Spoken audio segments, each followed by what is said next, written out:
नमस्ते प्रणाम। आज फिर हम एगो सहारा इंडिया पर गीत लेके आयल हिया। अगर उनके अच्छा बुझाई तो सपोर्ट करब।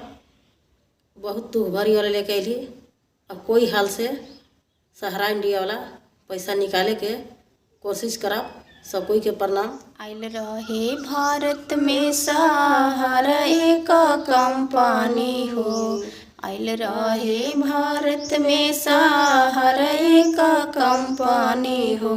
करे खातिर अंजोर ए भैया, करे खातिर अंजोर।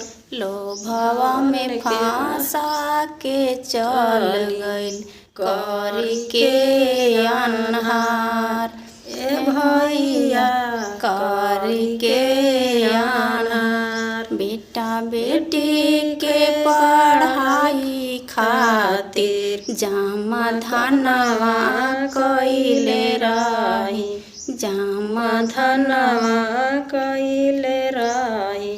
बुढ़ापा के आसान खातिर जमा धनवा कइले रही। सारा सपनावा टूट के बिखर गइल, कौनो उठाई आवाज।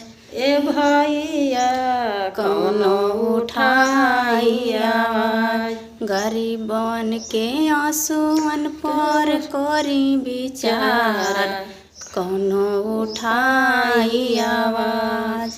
ए भैया, कौनो उठाई आवाज। हाथ जोड़ी करिला सुनाए मोदी जी तोह से गोहार।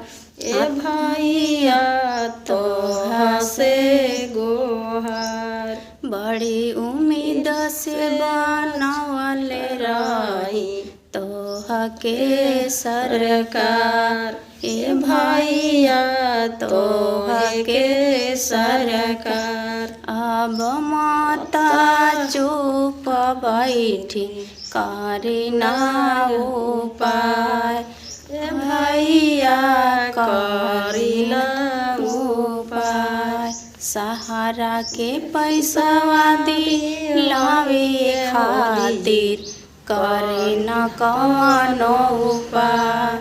ए भैया, करी न कौनो उपाय। बेसहारा हो के बैठ गइली अपना घरवा दुआर।